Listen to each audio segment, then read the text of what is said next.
Hello, hello. Good morning, Ashley. Good morning. How are I'm you? really good. How are you? Good, good. Okay, please introduce us for those people who don't know who you are. Okay. For the people who don't know who I am Coach Court. I am a life and relationship coach, and I coach people all over the world. So, where are you from anyway, Ashley? I'm in Florida, and you're in Texas, right? No, I am in windy, cold Wisconsin. I You're live not right in here on, Wisconsin. yeah, I'm in Wisconsin. I live on right off of Lake Michigan. No, you don't. hmm No, but like when you go live, sometimes you're at the beach. Yeah, Lake Michigan is a big lake. It looks like it's some sunny paradise place, but it's literally it's like right down the street. We have this pier, and it's really nice. Lake Michigan is huge, and it goes all the way across Wisconsin to Michigan. So I'm pretty sure it's the Oh, biggest lake in America. yes. I remember Yeah, that from school. yeah. So it looks like it's an ocean or it's a just whatever you want to call it, but it's All right, let's blissful. cut straight to the chase scene, right? Okay, yeah. How do you ask someone to be your Valentine? Just come straight out. It's real alpha to ask, directly. Um, yeah, you hit me quick and hard with that one. Just come straight out and ask. Because women don't like men that tap dance around and uncertain about things. And you just have to come out and just ask them, find out, hey, you want to go on a date? You want to be my Valentine's? You know, in, and I think they should have taught you that in middle school. Write the little card and do you want to be my Valentine? Yes or no? Like that's alpha male energy there. We need to get back to that. No, So should the these. guy ask or should the girl ask? Hmm. Okay, so my theory is from what I've learned about coaching people, it is healthier when the woman pursues the man in comparison to the man pursuing the woman. Because after a while, that pursuing energy comes off as neediness and clinginess, and it's this thing called the law of sexual polarity, and the sexual polarity would just get thrown off if it's the man always chasing after the woman. Because when a man chases a woman, usually Mm, her interest level in him is falling. But if the woman's yeah. chasing the man, it's not falling; it's getting greater. So uh, I guess it doesn't matter when it comes to initiating. That's a coin flip. It doesn't matter who does it, who asks, or who pursues in the beginning. But after a while, nature needs to take its course and you know make it what it should be. If that answers your question, I'm not sure. No, it does. It really does. More than I expected. Uh, Okay, sorry. what's no, you're fine. This is a learning experience for me. All right, what's it like to hold the hand of someone you love? Hmm. It just feels natural. It feels like so me if I'm gonna disclose a little bit, I was always really uncomfortable about holding people's hands because my mom passed down this genetic of sweaty palm, and I would get self-conscious about shaking hands, about holding hands.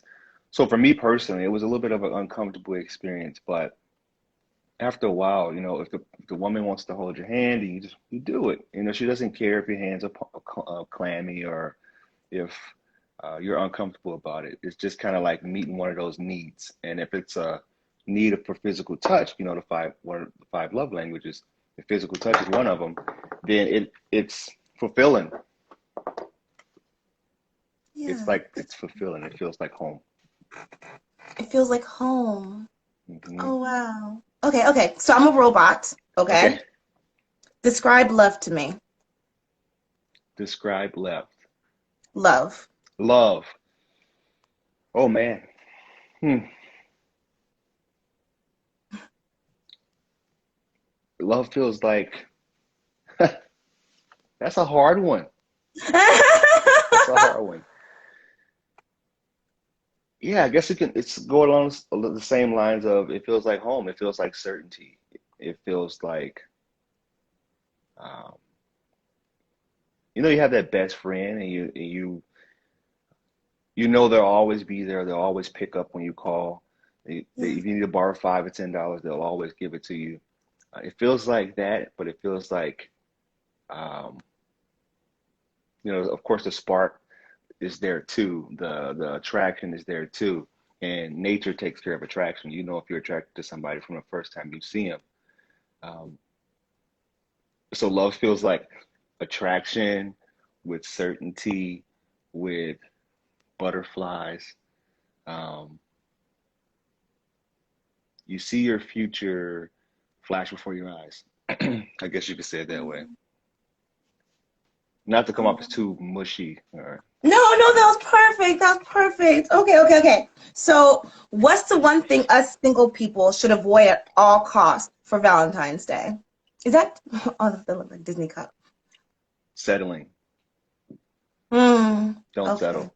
Don't settle because it's Valentine's Day. Don't discount yourself. Don't put yourself on the clearance rack simply because Don't it's put yourself on Valentine's a Day. clearance rack. Yeah, no. I like that. Okay.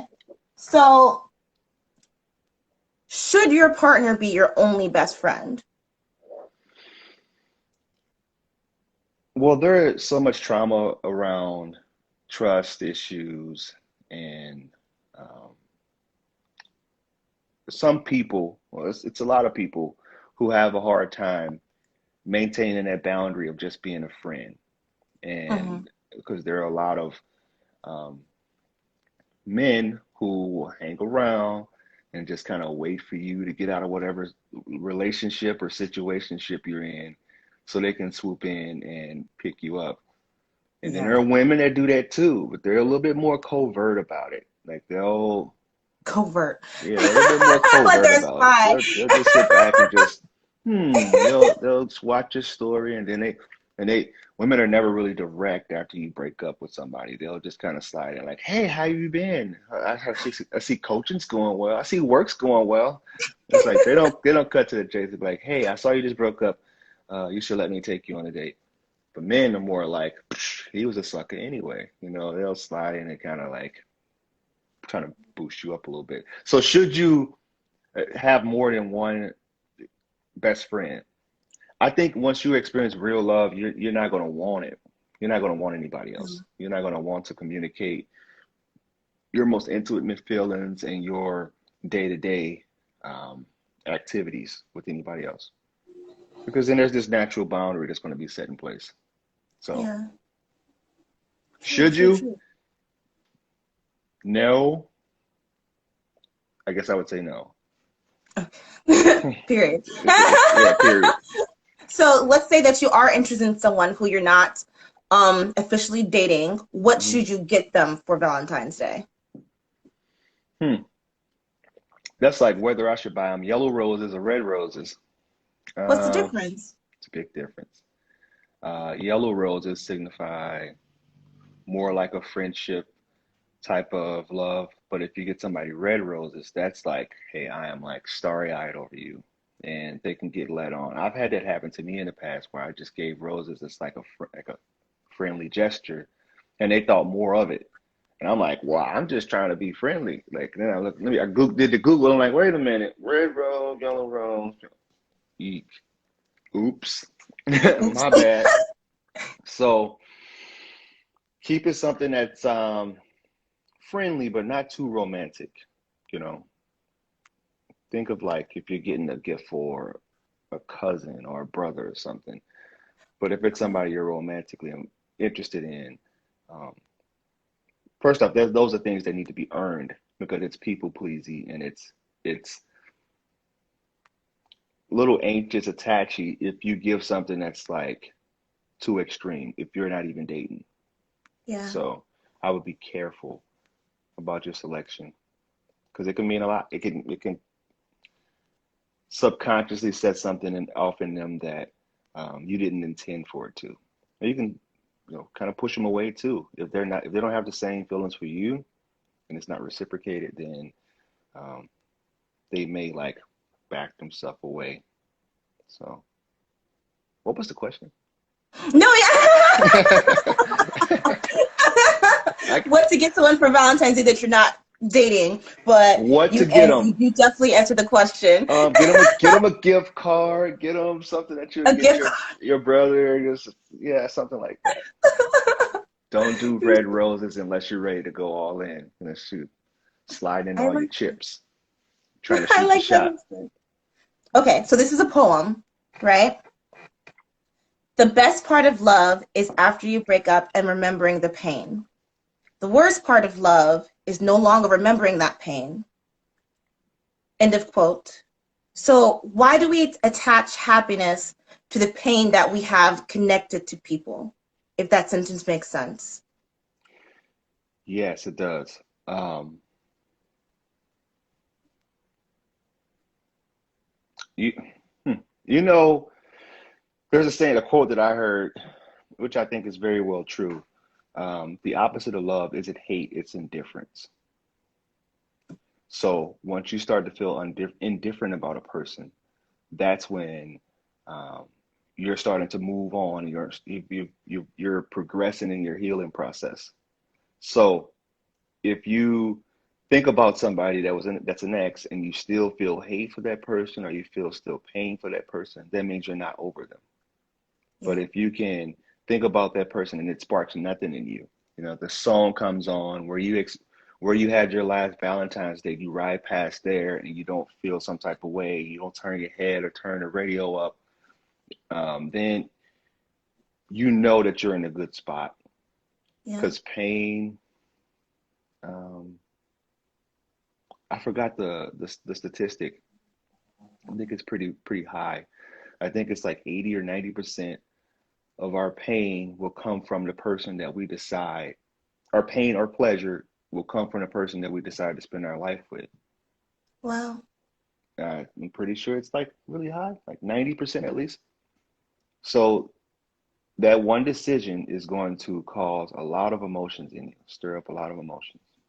So it's why it's important to choose wisely. This is why you get paid to do what you do, yo. You're so good at this. I enjoy it. How I long have you enjoy been it. doing this for? Sheesh. Well, I was mentoring youth for like, I was a life coach to them. I don't consider it mentoring. I consider it life coaching.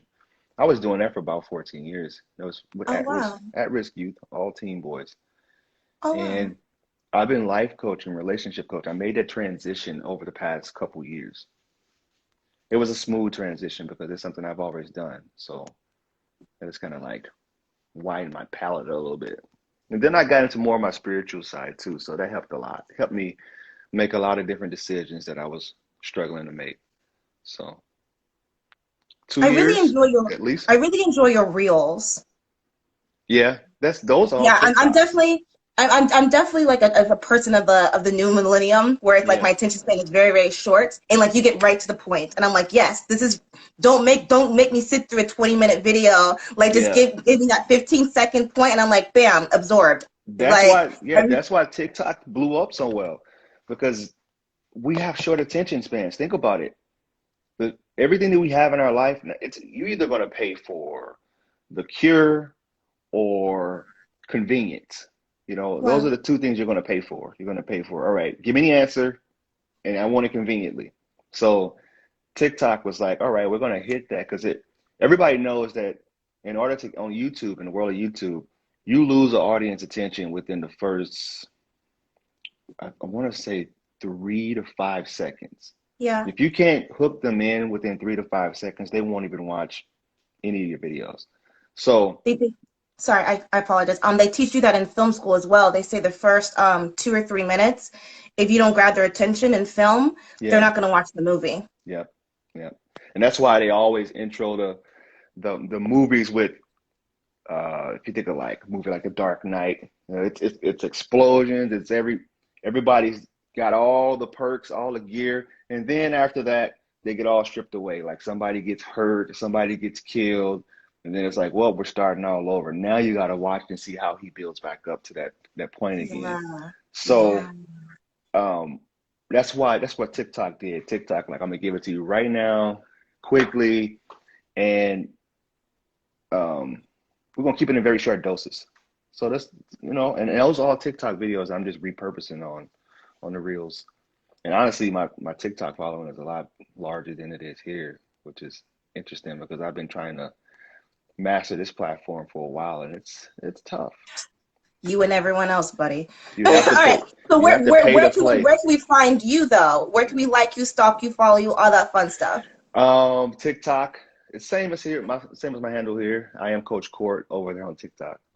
YouTube is Coach Court, and that's pretty much my home base. That's where I sit and I study, and um, I'm trying to master that platform the best way I can, buying all the gear and all that jazz because it's a real channel. You know, it's like Yeah. TikTok is amazing because it's so open and the reach is unreal. Yeah. And if they like you, if you appease the YouTube gods, they will repay your efforts. You know, if you're buying the best gear, if you're um, releasing at the optimal time, you're doing the right duration of the videos, like they'll keep you in the suggested and keep you um, moving forward. But I didn't And know then all the stuff final on the back end. YouTube, so YouTube Coach Court, Twitter Coach Court 2. Here's I am Coach Court, and TikTok is I'm Coach Court. no Facebook? Facebook is I'm Coach Court. I'm sorry, I don't know. I don't think I I'm have too following many. on Twitter on Facebook, but No, I'll do that now though. I have a YouTube membership where we have a private Facebook group, Oh, and I also have my I am Coach Court page too. So I'm really trying to push my membership because it's like great as far as giving people discounts on one-on-one coaching and group coaching. And I kind of answer their questions first. I have to because they're paying for membership's only like $2 a month. So what? yeah, I set it really low for people who can't afford it, and it's like you're jumping to the front of the line because on YouTube, once you open up that box, once you reply to one comment or if you reply to one email, they're going to ask you 17 more. So it's like, all right, if you're going to do this, then just help me keep my lights on and give me $2 a month. I mean, Yeah. that's not something crazy. And then you get discounted sessions because not a lot of people can afford life coaching. But honestly, I've heard so many times people say that this is like more effective than therapy. Like people that say I've been in therapy for 2 years, 5 years, 10 years, and this has been more impactful this past half hour. And it's like, man, that makes me like tear up a little bit because it lets me know I'm in purpose and I'm doing what God called me to do. Yeah. And you are on Clubhouse as well, but Yeah, I'm not I really don't know how active on there. Clubhouse works. I'm not really active on there. Like I have so many social media, and then I started a podcast too, the Mindful Love podcast that just got Hmm. released on Apple. But I haven't even been able to keep up with that because I'm really trying to like go back to my roots and push more YouTube content. Because if I'm not Yeah. coaching, and then I have a family too, and I have to find that balance and True. work in 6 platforms, and I'm the only one that's in my business, so it's a It's a lot. lot. It's a Yeah, but lot. I wouldn't have it any other way because I can remember back when I was getting And then I have one final question, and then I have to go cool. clock into work. Yep. So I don't know why, but I feel like I should ask you this. Um, I'll cash app you $2 for the answer. That's But funny. so someone told me that I deserve to be in movies, on the stage, on camera, but I don't deserve to be in love. Wait, somebody That told was you really a that? question. Somebody told you That was that? really a question. Yeah. Okay, then that's called imposing a limiting belief. Don't let somebody put shackles on what's possible for you. I had this thing called imposter syndrome for a long time where I felt like I wasn't worthy. I wasn't Coach Court, but I changed my handle to remind me who the hell I'm at. Who the hell I am. I am Coach Court. Period. People come to me from all over the world and ask for my advice and my opinion and where to go in their life. And you have to believe that. You deserve what you deserve. You don't let somebody else put their limited belief on you. I was explaining this to somebody that I was working with that was in recovery. I was working in a drug and alcohol recovery center, and I would give Oh, wow. lectures there. And there was a guy there that was, you know, he was a little flustered, and he said, um, "Man, I feel like the crazy one here. Like I'm here talking." Um, sorry, I know you got short time here. He said, "I'm here trying to be the person to make everything right. I'm here trying to, I feel like I'm the only one that's talking with like a sensible mind." And he said, everybody else, they're like sheep. And I said, you know what? Think of it this way. Because what you're going through, like, I feel like he's a very intelligent guy, like reads a lot of books, reads like Walden and really difficult, dense stuff he reads. I said, your third eye is open. And you have to realize that when your third eye becomes open, you're not going to associate with a lot of different people. I say, so if you think of like, if you see them as sheep, look at yourself as hovering above all of them and just looking down and seeing just how they're all moving that way. And I said, I don't do this to like make you feel like you're pretentious or you're like above everybody else. But it's just like you choose not to be a part of that. Because if you're down there and you're looking at all the other sheep and you're arguing with everybody around you, why are you going that way? Why are you doing this? Yeah. Just hover above it and have empathy for them and have love and understanding for them and compassion for them. And then once in a while, you'll see one of those other sheep hover up with you and you'll say, hi. Oh, wow. I know. Okay. Whew. I got a little Sorry. emotional there. Sorry. Oh my God. Thank you for this. And thank you for your patience. I can't believe I didn't put AM or PM. I know, I was yeah, looking oh back and I well. was like, why did I do that? So if you're Thank down there you. and somebody telling you, hey, you're not this and you're not that, then just hover above, say, I'm sorry you feel that way. Hover above, and then somebody will meet you up there and say, you're worthy of everything. You're worthy of anything that God has for you. So go be Thank you. great. Okay. Thank you. Okay. Namaste, You have a Ashley. good day. This has been a long time coming. I'm glad you Yes, finally was yes. able to like make it happen. So And you know I'm still gonna stalk your page. So I I'm here. apologize ahead of time. That's what it's for. It's okay. It's good to I meet you. apologize ahead of Good to time. talk to you It was nice again. to meet you. Oh yes, yes. Okay. Yeah, I mean Okay. we've done a live session before, but it wasn't like anything structured. Yeah. So go to work, and Okay, for all yes. you guys watching, Professional. I appreciate you guys sticking around, and I know it's a Thursday and it's, you know, it's morning time and it's not everybody has a lot of time to sit and watch live. So I appreciate you guys. Bye, coach. See ya.